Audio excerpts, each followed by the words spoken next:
नमस्कार दोस्तों, मैं हूं अंकित मिश्रा और स्वागत है आप सबका आपके अपने चैनल एम मोटिवेशन पे। दोस्तों, हमारे देश में महिलाओं का हाल किसी से छुपा नहीं है। हमारे देश में आज भी ऐसे कानून बनाने पड़ते हैं जहां पर महिलाओं की शादी की उम्र बढ़ानी पड़ती है। अभी हाल ही में हिमाचल प्रदेश सरकार ने एक बिल पारित किया, बाल विवाह प्रतिबंध विधेयक 2024। और विधेयक में किया क्या, तो महिलाओं की शादी की उम्र 18 से बढ़ाकर 21 कर दी। एक बहुत बढ़िया माइलस्टोन सेट किया है बाकी राज्यों के लिए। लेकिन हमारे देश में बाल विवाह का इतिहास बहुत बुरा है। दोस्तों, हमारे देश में महिलाओं को उनके अधिकारों के लिए आज भी झगड़ना पड़ता है। आज भी हमारे देश में महिलाओं की स्थिति उतनी अच्छी नहीं है जितनी होनी चाहिए। आज भी घर में सारी जिम्मेदारियों का बोझ महिलाओं के ऊपर ही है। सारी परंपराओं को ढोने का बोझ भी महिलाओं के ऊपर ही है। और आज भी महिलाओं को पर्दे में रखने की परंपरा जारी है। ये सब चीजें कभी खत्म नहीं हो सकती, क्योंकि हमारा देश एक पुरुष प्रधान देश है। हम बातें तो बड़ी बड़ी करते हैं समानता की, लेकिन क्या सच में हमने आज भी समानता को अपनाया है? ये बहुत बड़ा सवाल है।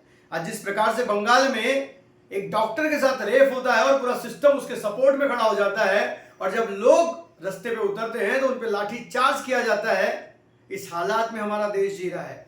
ये बात सिर्फ पश्चिम बंगाल की नहीं है, बल्कि ये हर राज्य की है। फिर वह बीजेपी की सरकार हो या कांग्रेस की सरकार हो, सरकारें तो सारी एक समान है। बस चेहरे बदलते हैं, नाम बदलते हैं, लेकिन सिचुएशन नहीं बदलती, व्यवस्थाएं नहीं बदलती। रास्तों में गड्ढे आज भी वैसे ही हैं। दोस्तों, आज का हमारा विषय है बाल विवाह और उसका इतिहास। दोस्तों, हमारे देश में अंग्रेज आए उसके पहले से महिलाओं की स्थिति दुय्यम दर्जे की थी। मतलब महिलाओं को स्थानीय दुय्यम स्थान दिया गया है, क्योंकि वो आर्थिक रूप से कमजोर होती है। नहीं वो शारीरिक रूप से कमजोर होती है। नहीं वो मानसिक रूप से कमजोर होती है।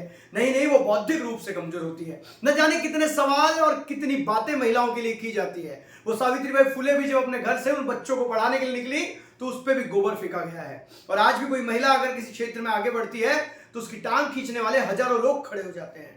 दोस्तों, ये जो बिल पारित किया है हिमाचल प्रदेश बाल विवाह प्रतिबंध विधेयक 2024 में, ये हिमाचल प्रदेश के मुख्यमंत्री हैं और बहुत बढ़िया माइलस्टोन सेट किया है बाकी राज्यों के लिए कि इस प्रकार का कानून होना चाहिए। क्योंकि हमारे देश में 18 साल से कम उम्र की महिला के साथ शारीरिक संबंध बनाना कानूनन जुर्म है। लेकिन क्या हमारे देश में बाल विवाह होना बंद हो गए हैं?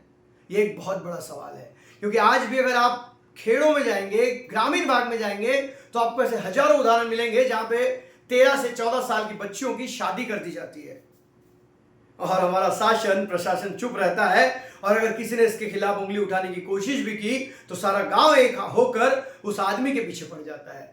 क्योंकि हमारे देश की लोगों की मानसिकता ही गिरी हुई है और फिर लोग उसके पीछे कहते हैं कि जल्दी शादी करना ही सही है।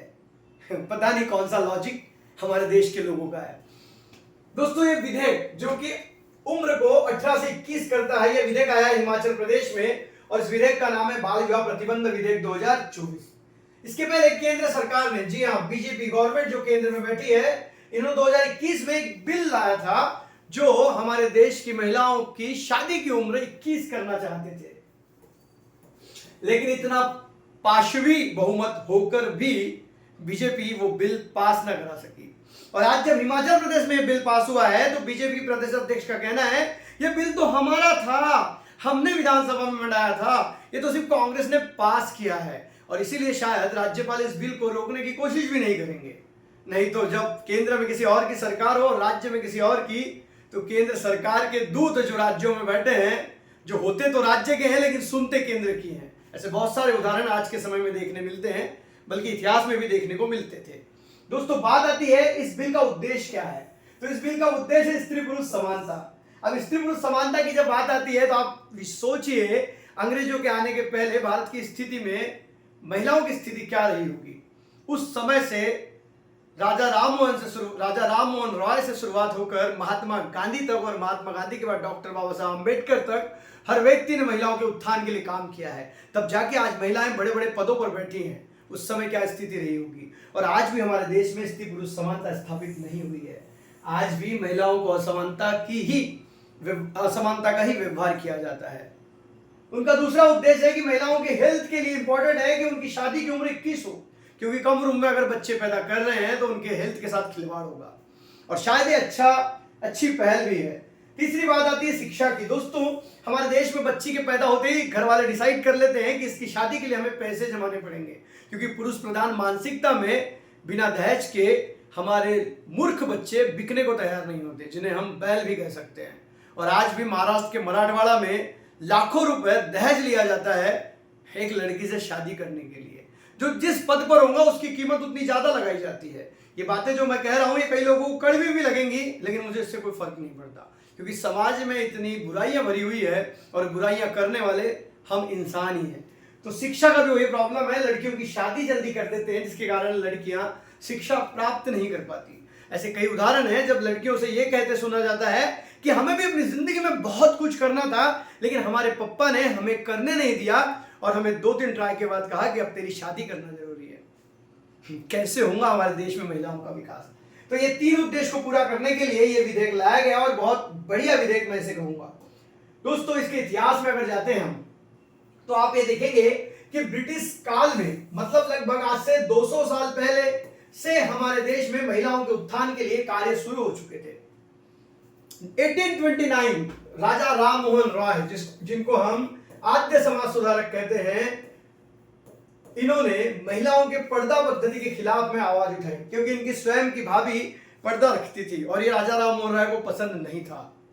1829 में एक ऐसी प्रथा को प्रतिबंधित किया गया जिसे हम सती प्रथा कहते थे। एक ऐसी प्रथा जिसमें महिलाओं को उसके पति के मरने के बाद जिंदा जला दिया जाता था, और आज भी हमारे देश के कई रूढ़िवादी लोग इस सती प्रथा का सपोर्ट करते हैं, ये कहेंगे कि हमारी परंपरा है। अरे कैसी परंपरा जहां तुम एक महिला को जिंदा जला रहे हो और उस महिला के चिल्लाने की आवाज समाज में ना जाए इसलिए बैंड बजा रहे हो, ढोलक बजा रहे हो। इस सती प्रथा को बंद करने के लिए राजा राम मोहन राय ने बहुत कोशिश की, बहुत प्रयत्न किया। तब 1829 में सती प्रथा बंदी लागू की गई लॉर्ड विलियम बेंटिंग के द्वारा। और तब भी हमारे देश के कुछ रहने वाले ये भी थे कि ब्रिटिश सरकार का हमारे समाज में इस प्रकार का हस्तक्षेप करना बिल्कुल भी सही नहीं है, और इसीलिए 1857 में इतना बड़ा रिवॉल्ट हो गया। रखमाबाई राउत नाम की एक लेडीज है, महिला है, जिनको हम पहली महिला डॉक्टर कहते हैं। आनंदीबाई जोशी को भी पहली महिला डॉक्टर कहा जाता है। इनकी जब शादी हुई तो ये कोर्ट चले गई कि जिस व्यक्ति से मेरी पटती नहीं मैं उसके साथ नहीं रह सकती। और उस समय में ये बात बहुत बड़ी होती थी, पूरे समाज में बात फैलने लगी कि रखमाबाई राउत ने इतना बड़ा स्टैंड लिया है कि ये कोर्ट चले गई, रानी विक्टोरिया तक चले गई। और उस समय के तत्कालीन नेता जो कांग्रेस को लीड कर रहे थे, जिनका नाम है लोकमान्य तिलक, ये स्वयं एक रूढ़िवादी थे। और इनकी उस समय की प्रतिक्रियाएं अगर मैं आपको बताऊंगा तो आप बोलेंगे लोकमान्य तिलक ऐसा भी सोच सकते थे क्या? दोस्तों, मैं लोकमान्य तिलक पे एक अलग से वीडियो लेके आने वाला हूं, जब मैं आपको बताऊंगा कि वो रूढ़िवादी कितने थे। और ये कटु सत्य है जो आपको समझना पड़ेगा। लोकमान्य तिलक की उस समय की प्रतिक्रिया बताती है कि एक महिला के लिए उस समय में सिस्टम के खिलाफ खड़ा होना कितना कठिन रहा होगा। लेकिन रखमाबाई राउत अपने पैरों पे खड़ी रही और कोर्ट तक पहुंच गई कि मैं उस व्यक्ति के साथ नहीं रहूंगी जिससे मेरी पटती नहीं। दोस्तों, उसी समय की बात है, फूलमणि दासी जो पश्चिम बंगाल की 10 साल की लड़की थी और उसके शादी के पहले दिन ही जबरदस्ती के शारीरिक संबंध के कारण उस लड़की की मृत्यु हो जाती है। तब इस लड़की की मां कोर्ट पहुंच जाती है। अब आप सोचिए, 8-9 साल में किसी लड़की की शादी हो रही है और वो जब बालिग भी नहीं है उस समय उसके साथ अगर शारीरिक संबंध रखा जाता है तो एक प्रकार का रेप है। लेकिन होता था। इतना ही नहीं तो बचपन में शादी की हुई लड़कियों के अगर पति मर जाते थे तो उन्हें दूसरी शादी करने की भी परमिशन नहीं थी। वो तो भला हो ब्रिटिश गवर्नमेंट का, जिन्होंने 1856 में पुनर्विवाह कानून लागू किया कि महिलाओं का पुनर्विवाह होना चाहिए। और 8 साल की उम्र में विधवा हुई लड़की के बाल निकाल दिए जाते थे, उसे सफेद साड़ी पहनाई जाती थी, उसे घर में बंद करके रखा जाता था, ये कहकर कि उस लड़की पर किसी की बुरी नजर ना पड़े। अगर कोई लड़की अपने रास्ते से भटक जाए तो उसका तो जीना हराम था। दोस्तों, एक पिक्चर है ऋषि कपूर की, प्रेम रूप। उस पिक्चर में इस चीज को बहुत अच्छे से प्रदर्शित किया गया है, खराब स्थिति भारत की उस समय की। अब बताइए आप, फूलमणि दासी जो 10 साल की उम्र में मर जाती है, अगर उस समय पर बाल विवाह प्रतिबंध कायदा होता तो क्या फूलमणि दासी की मृत्यु होती? ऐसी हजारों लड़कियां हैं जिनकी जिंदगी को बर्बाद कर दिया गया। 18 मार्च 1891 सम्मति उम्र का पहला कानून, वो भी इसीलिए क्योंकि उस समय गोपाल गणेश आगरकर जो अपने न्यूज़पेपर सुधारक में कंटिन्यू लेख लिखते हैं कि भारत में सम्मति उम्र का कानून आना चाहिए और 1891 में कानून बनता है जिसमें लड़कियों की शादी की उम्र 10 से 12 कर दी जाती है। 10 से 12 4th क्लास की लड़की की शादी की उम्र अब बढ़ाकर 6वीं क्लास कर दी जाती है, मतलब 6वीं क्लास की लड़की की शादी कर सकते हैं। यह कानून 1891 में बना है। 18 मार्च बाल विवाह प्रतिबंध कानून बोलते हैं वैसे। 12 साल की लड़की बाल होती ही नहीं इस कानून के हिसाब से। मुश्किल था, बहुत मुश्किल था। 1929 राजस्थान के एक न्यायाधीश हरिविलास शारदा, ये पुरोगामी थे, मतलब नए विचारों के व्यक्ति थे, और इन्होंने एक कानून बनाया, बाल विवाह प्रतिबंध कानून। कब बनाया? 1929 में। और उसमें महिलाओं की उम्र जो 12 की गई थी 1891 में, अब शादी की उम्र कर दी गई 14 वर्ष, और इसे कहा जाता है शारदा एक्ट। अब आप सोचेंगे कि सर ये शारदा एक्ट लागू होने के बाद जब भारत स्वतंत्र हुआ, जब संविधान लिखा गया, तब तो महिलाओं के लिए कुछ किया गया होगा। जी नहीं, महिलाओं के शादी से संबंधित कोई कानून हमारे संविधान में उस वक्त नहीं बनाया गया। अनफॉर्चुनेट बात है ये, लेकिन ये कड़वी सच्चाई है।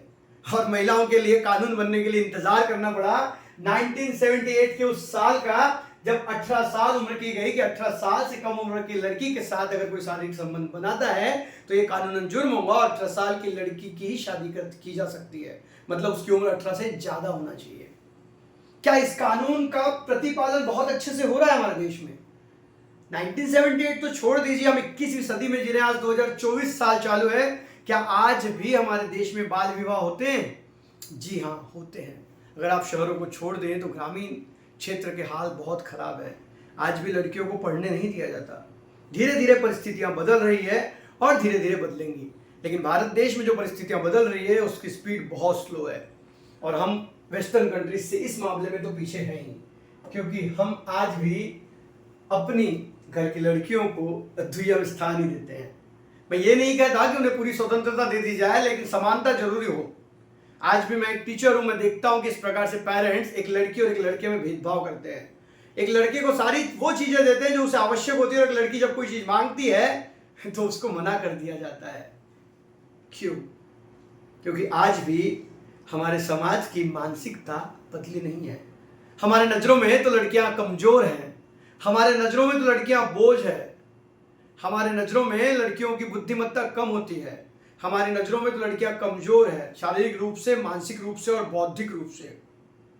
न जाने कितने सवाल। आज ओलंपिक में विनेशा फोगाट जो कि फाइनल में जाके वापस आ जाती है, उस खेल में उस लड़की का जाना भारत जैसे देश में आसान नहीं है, क्योंकि भारत में ताकत से खेले जाने वाले खेलों के लिए लड़कियां बनी ही नहीं है, ऐसी मानसिकता के लोग रहते हैं, लेकिन फिर भी वो वहां जाती है। ऐसा नहीं है कि हमारे देश की लड़कियां कुछ कर नहीं सकती, लेकिन हमारा सिस्टम उन्हें करने नहीं देता। 2012 की निर्भया के बाद हजारों निर्भया इस देश में हो चुकी है, लेकिन आज तक सिस्टम नहीं बदला है। आज भी हमारे देश में एक रेपिस्ट को सजा दिलाने के लिए लाखों साल लग जाते हैं, 10 साल, 20 साल, 15 साल। 2012 में निर्भया हत्याकांड का, निर्भया केस का विक्टिम जिसे सजा होने के लिए 6 से 7 साल लगे। कैसे होगा हमारे देश में विकास? इतना बड़ा इतिहास है हमारे देश का बाल विवाह का। एक राज्य ने आज 21 साल की उम्र किया है। क्या आपको नहीं लगता कि केंद्र सरकार ने पूरे देश के लिए कानून बनाकर शादी की उम्र 21 कर देना चाहिए? क्योंकि शादी ब्याह का जो विषय है वो संवर्ती सूची में आता है। इसके ऊपर केंद्र सरकार भी कानून बना सकती है और राज्य सरकार भी कानून बना सकती है। इसीलिए तो हिमाचल प्रदेश ने इस कानून को पास किया है। अब आप कमेंट करके बताइए कि हमारे देश में महिलाओं की स्थिति क्या है, और अगर आपको वीडियो अच्छी लगी है तो अपने दोस्तों से शेयर करना ना भूलें। मिलेंगे अगले वीडियो में, तब तक के लिए अलविदा। जय हिंद, वंदे मातरम।